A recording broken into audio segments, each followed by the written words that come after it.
오늘은 본문의 말씀을 통하여 아름다운 가정 두 번째 말씀을 나누고자 합니다. 여러분, 어떤 가정이 하나님 보시기에 좋고 아름다운 가정일까요?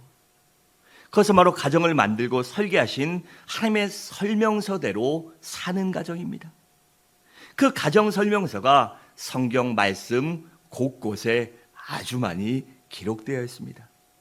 그러니까 성경대로 하나님의 계획대로 사는 가정이 하나님 보시기에 좋으며 아름다운 가정인 것입니다. 여러분, 그래서 우리가 아름다운 가정을 만들려면 먼저는 무엇보다 예수 그리스도를 우리 가정의 주인으로 모시고 살아야 합니다. 왜냐하면 그래야 가정을 주님께서 지켜주시고 축복해 주시기 때문입니다. 여러분, 예수 그리스도만이 온 인류의 유일한 구세주가 되십니다. 그래서 그 주님을 주인으로 모셔야 우리 모든 가족이 구원받고 또한 전지전능하시며 인간의 생사복과 흥망성쇠를 주장하시는 하나님이시기에 그 하나님을 섬기고 살 때, 그 주님을 모시고 살 때 그 하나님의 능력과 은혜가, 축복이, 긍휼이, 자비하심이 우리 삶 가운데 넘칠 수 있기 때문입니다.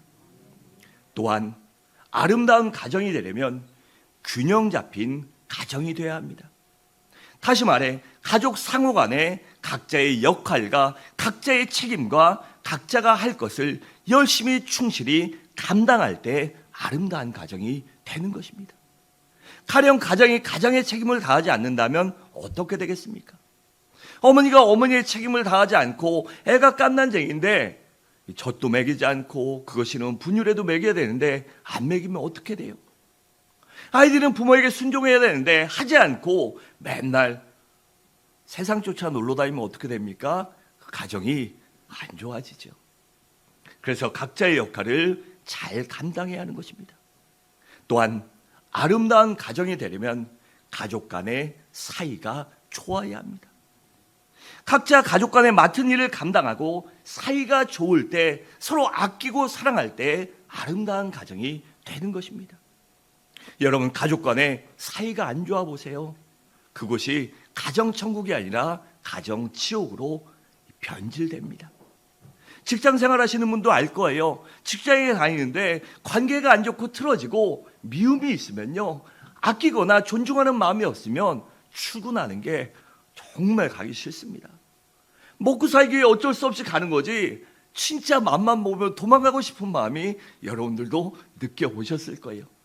그래서 가족 간에 반드시 사이가 좋아야 합니다. 또한 아름다운 가족이 되려면 온 가족이 최선을 다해 노력해야 합니다. 여러분, 아내는요, 만약에 열심히 신앙생활하는데 남편이 룰루랄라 대충 신앙생활 해보세요. 그러면 아내가 얼마나 속타겠습니까? 얼마나 안타깝고 힘들겠어요.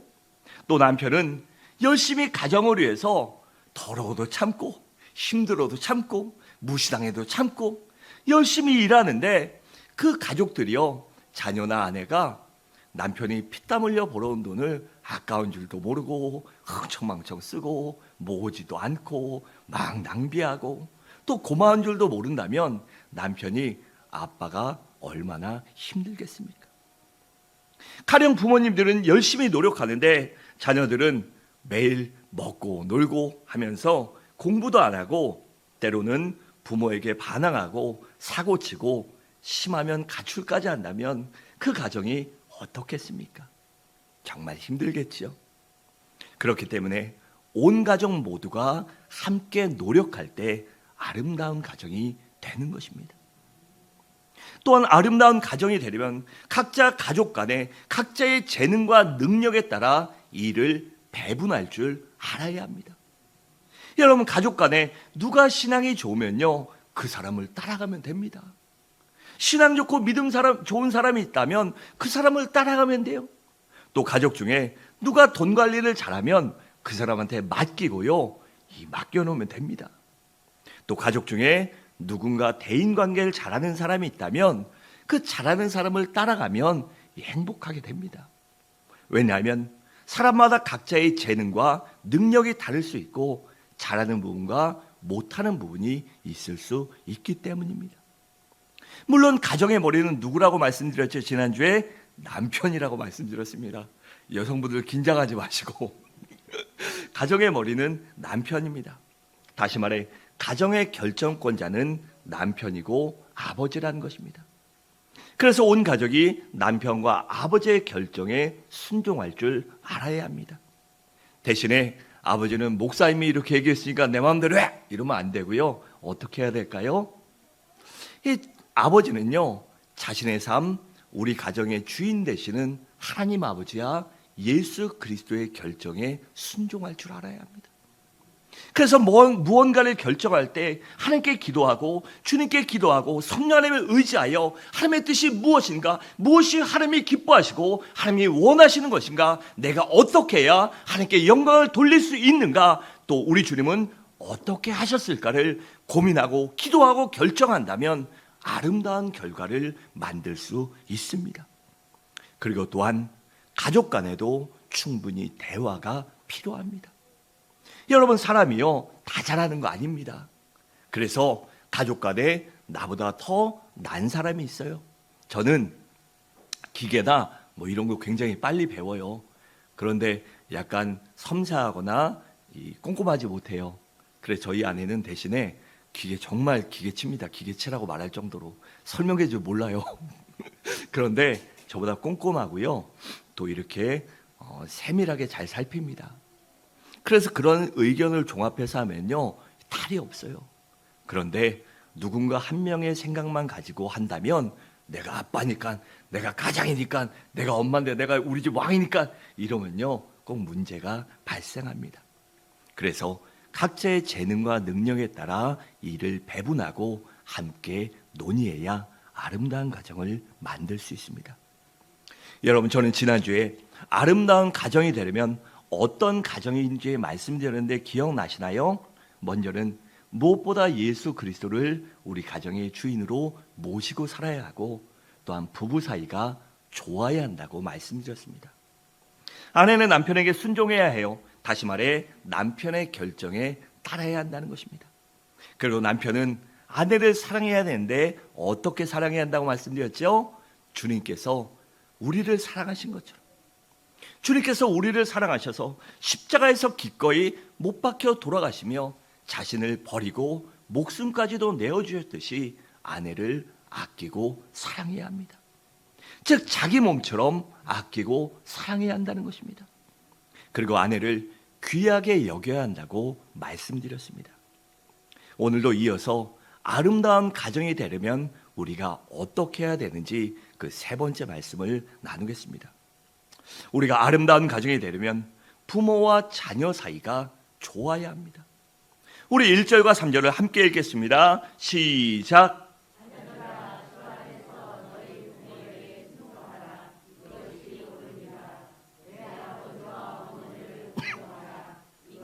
약속이 있는 첫 계명이니 이로써 내가 잘되고 땅에서 장수하리라. 아멘.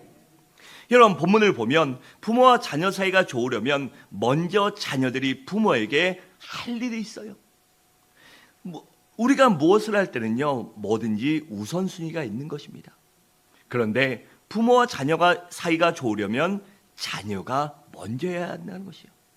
그것이 무엇일까요? 먼저는 부모님께 순종해야 합니다. 왜냐하면 부모가 자녀의 머리가 되기 때문입니다.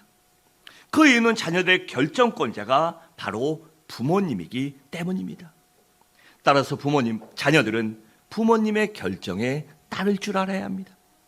그래서 1절 말씀을 쉽게 풀이하면 이렇게 해석할 수 있어요. 자녀들아, 주님 안에서 너희 부모님의 결정에 따르라. 이것이 옳으니라 라고 이렇게 적용해 볼 수 있습니다. 여러분, 그런데 자녀 여러분, 부모님 말씀에 순순히 따른다는 것이 쉽습니까? 어렵죠. 매사에 아멘, 네 하는 것이요, 쉬운 일이 아닙니다. 어떤 때는 쉽게 따를 수 있지만 어떤 때는요, 부모님 말씀이 도저히 납득이 안 되고 이해가 안 되고 왜 그러실까? 이럴 때가 있어요. 그렇기 때문에 순종에는요, 훈련이 필요한 것입니다. 그래서 끊임없이 내 생각과 내 주장을 꺾고 부모님 말씀에 따르고자 하는 훈련을 해야 합니다. 그래야 우리가 부모님께 순종할 수 있는 것입니다. 여러분, 우리 주님께서도 하나님 아버지의 말씀에 순종하시려고 열심히 순종을 배우셨습니다. 그래서 히브리서 5장 7절과 9절은 이렇게 말씀합니다. 그는 육체에 계실 때 자기를 죽음에서 능히 구원하실 이에게 심한 통곡과 눈물과 간구와 소원을 올렸고 그의 경건하심으로 말미암아 들으심을 얻었느니라. 그가 아들이시면서도 받으신 고난을 순종함을 배워서 온전하게 되셨은즉 자기에게 순종하는 모든 자에게 영원한 구원의 근원이 되시고라고 했습니다. 그러니까 본문의 말씀을, 이 말씀을 쉽게 풀이하면 우리 주님께서도 순종을 배우셔서 십자가에서 죽기까지 하나님 아버지께 복종하셨다는 것입니다.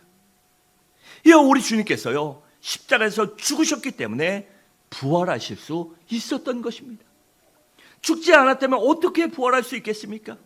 그래서 우리 주님이 부활하셨기 때문에 온 인류의 유일한 구세주가 되실 수 있었던 것입니다. 그래서 우리 주님이 하나님 아버지께 순종했기 때문에 인류의 유일한 구세주가 된 것입니다. 여러분, 그래서 순종이 이 정도로 중요한 것입니다. 여러분, 그런데 우리가 순종에 대해 생각할 때 반드시 잊지 말아야 한 가지가 있는데 그것이 뭐냐 하면 반드시 순종하면 축복이 따라온다는 사실입니다. 그냥 순종하고 끝나는 것이 아니라 순종하면 축복도 반드시 따라옵니다. 여러분, 3절 말씀을 보세요. 이 3절 앞에 이런 말씀을 붙이면 이렇게 돼요. 부모님께 순종하고 따름으로 내가 잘되고 땅에서 장수하리라고 했습니다. 그러니까 1, 2절 말씀이 부모님께 따르고 순종하라, 부모님을 공경하라, 그리하면 내가 잘되고 땅에서 장수하리라고 했습니다. 여러분, 어떤 때는 부모님 말씀이 부당하다고 생각될 때도 있고 납득이 안 될 때도 있다고 해서 무조건 반항하거나 대들거나 불순종하지 말고 기회를 봐서 부모님께 지혜롭게 의견을 제시하고 또한 순종할 수 있는 여러분들 되시기 바랍니다. 또한 자녀들은 부모님을 공경해야 합니다. 그렇다면 어떻게 하는 것이 부모님을 공경하는 것일까요? 먼저는 부모님을 이해하려고 노력해야 합니다. 여러분, 부모님은요, 나름대로 살아온 세월이 있습니다. 그리고 부모님들이 살아온 세대가 있어요. 여러분, 세대 차이 난다고 많이 하잖아요. 저는 저희 사모와 6살 차이가 나는데 세대 차이가 납니다. 왜냐하면 빈곤의 70년대생과 풍요의 80년대생이요, 틀려요. 그래서 좋아하는 노래도 틀리고요. 이 학생 때 겪었던 것이, 왜냐하면 초등학교 1학년 때 저는 중학교 1학년이고 중학교 1학년 때 대학교 1학년이니까 생각하면 끔찍하죠. 대학교 1학년이 중1짜리 만났다고 하면 이건 범죄입니다, 범죄. 그런데 나이 먹어서 만났으니까 이게 정상적인 거죠. 그렇듯이 이 부모와는요, 당연히 세대 차이가 납니다. 그리고 생활 방식도 다릅니다. 그리고 부모님의 성격과 성품이 나와 다르기 때문입니다. 여러분, 한 배에서 난 형제 자매도요, 다 성격과 성품이 다릅니다. 그런데 부모와 내가 성격이 같다? 이 바라보는 지향점이 같다? 말도 안 되는 소리죠. 당연히 틀릴 수밖에 없습니다. 그래서 그 모든 것들을 자녀들이 이해하려고 노력해야 하는 것입니다. 그러면 얼마든지 노력한다면 부모님들을 공경할 수 있기 때문입니다.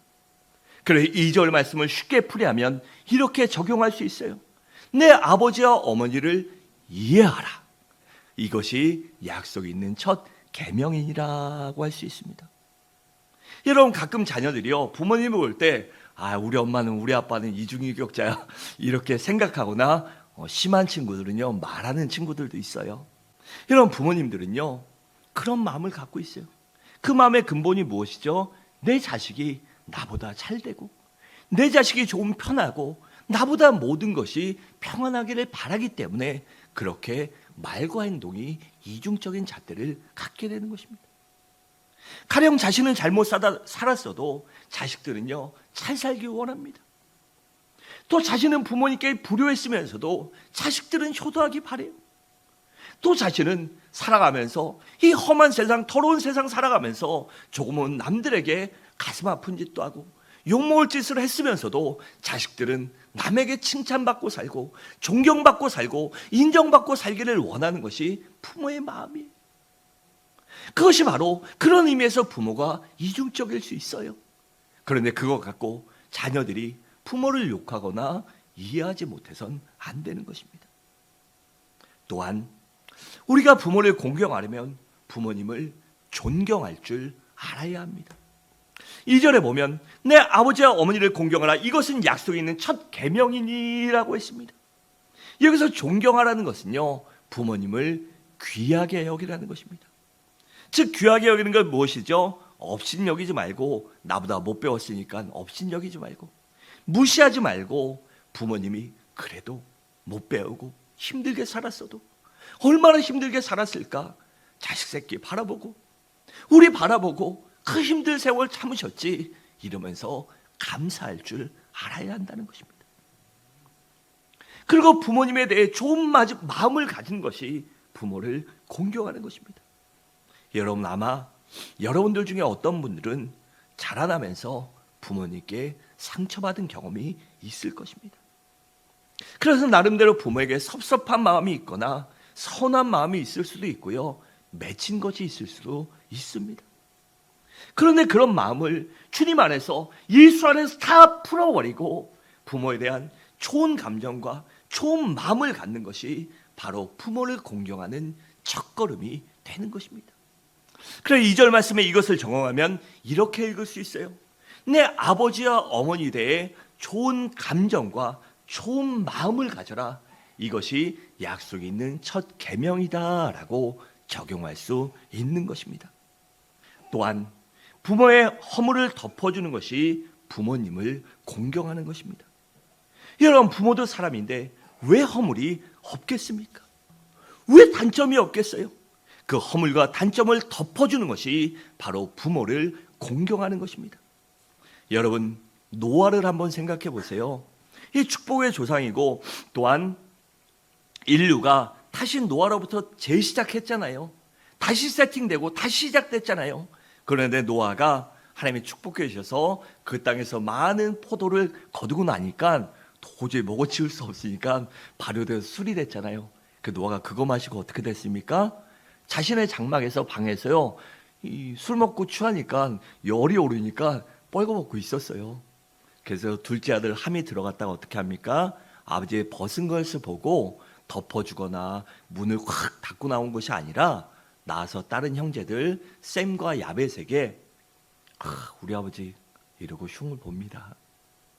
아버지의 허물을 덮어주는 것이 아니라 들추어내고 흉을 보고 그것을 얘기거리로 삼지요.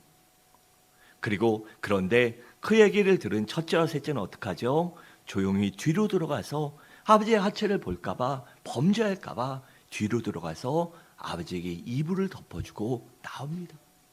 그리고 시간이 지나 노아가 그 모든 사실을 알았을 때 어떻게 했죠? 첫째 셈과 야벳은 축복했지만 둘째 함은 저주했습니다. 그래서 2절과 3절 말씀을 적용하면 이렇게 말할 수 있어요. 내 아버지와 어머니의 허물을 덮으라, 이것이 땅에서 성공하고 장수하는 비결이라고 적용할 수 있는 것입니다. 사랑하는 성도 여러분, 우리들도 우리 부모님이 허물과 단점이 있다면 들추어내고 미워하고 아니면 그것을 업신여기는 것이 아니라 덮어줄 줄 알고 그것을 함께 덮고 커버할 수 있는 여러분들 되시기 바랍니다. 또한 잘 들으셔야 돼요. 자녀분들, 부모님 살아계신 분들은 잘 들으셔야 돼요. 중요한 거예요. 부모님께 용돈을 드리는 것이 부모를 공경하는 것입니다.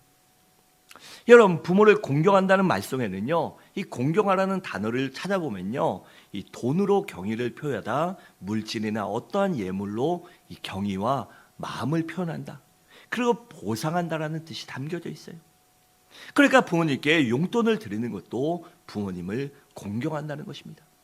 여러분, 사람이 살면서요, 이 땅에 살아가면서 나는 하늘에 속한 자니까 물질 상관없어 이러고 마음 먹으면 살고 좋지만요, 진짜 100% 그렇게 살 수는 없잖아요. 그런데 나이 먹으면서 필요한 게 뭔지 아십니까? 바로 물질입니다. 왜냐하면 어디 가서 이 친구들 모임에 가서요, 잘난 아들 둔 사람이요 와서 막 자랑질하면요, 때로는 나도 밥은 못 사도 커피라도 사고요, 우리 아들이 했어, 그래야 부모가 든든하고 흐뭇하기 때문이에요. 한 번도 그러지 않으면요, 부모가 얼마나 기죽고 살겠습니까? 옛날 코미디처럼 은매 기죽어 하고 맨날 가서 고개도 못 살고, 자기가 아무리 잘 나가고요, 고관 대작을 지났어도요, 자식이 한번 찾아오지도 않고 막 그러면은요, 고개 못 들고 사는 게 부모입니다.